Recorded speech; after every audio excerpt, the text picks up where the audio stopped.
कि सदन की चर्चा क्यों नहीं कराई जा रही है। देश की गरीब जनता को पता ही नहीं है, उनका अधिकार छीना जा रहा है। इस बात को सदन के माध्यम से देश की जनता तक नहीं ले जाना चाहते हैं। तो आज हमारी मांग है कि चुनाव आयोग जवाब दे।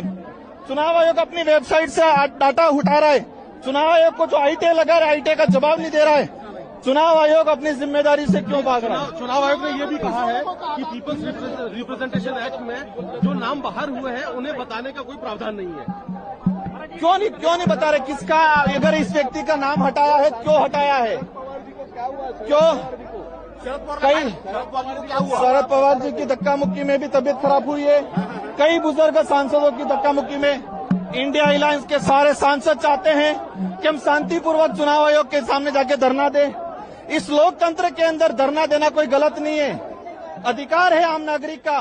सांसदों को दबाया जा रहा है, बड़े बड़े लीडरों को दबाया जा रहा है। तो हमारा पूरा प्रयास रहेगा इलेक्शन कमीशन जाने का।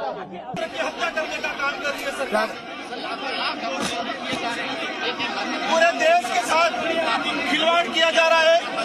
ये लोकतंत्र की हत्या है, ये पूरे देश के गरीबों की हत्या है।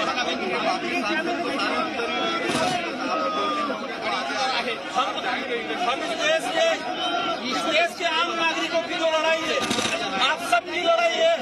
पुलिस प्रशासन आज हमको रोक रहा है, लेकिन पुलिस प्रशासन की जो लड़ाई हम लड़ रहे हैं। कई सिपाही आज भी कह रहे पार्लियामेंट में हमारे भी वोट कट गए। ये जिस तरीके से साथ अन्याय किया जा रहा है, देश के साथ लोकतंत्र की हत्या की जा रही है, उसको बर्दाश्त नहीं करेंगे। आप इलेक्शन कमीशन जाएंगे? हमारी पूरी कोशिश रहेगी कि हम इलेक्शन कमीशन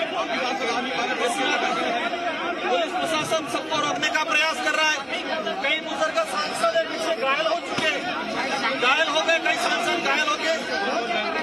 शरद पवार जी, इनका ये महाराष्ट्र के जो सांसद हैं, बुजुर्ग हैं, उनमें नाम कन्फ्यूजन। सुदामा जी हमारे सांसद हैं, वो भी घायल होकर पीछे गिर गए। अगर सरकार गलत नहीं है तो सरकार को बहस करानी चाहिए पार्लियामेंट के अंदर, जवाब देना चाहिए। विपक्ष चाह रहा है कि चर्चा हो। इतने दिनों से हमेशा सदन को स्थगित किया जा रहा है। इस सदन की चर्चा क्यों नहीं कराई जा रही है? देश की गरीब जनता को पता ही नहीं, उनका अधिकार छीना जा रहा है। इस बात को सदन के माध्यम से देश की जनता तक नहीं ले जाना चाहते हैं। इंडिया एनर्जी दे रखे हैं, लेकिन नहीं छोड़ रहे, नहीं करना चाह रहे।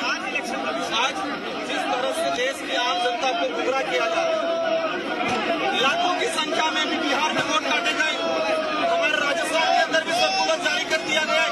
सरकार ने आधार कार्ड बनवाया सब जगह से, लेकिन केवल एक आधार कार्ड के आधार पर उसको मतदान नहीं मांग सकते। क्या दिया ये एक तरह का अत्याचार है। हमारी कोशिश रही कि हम चुनाव आयोग जाए।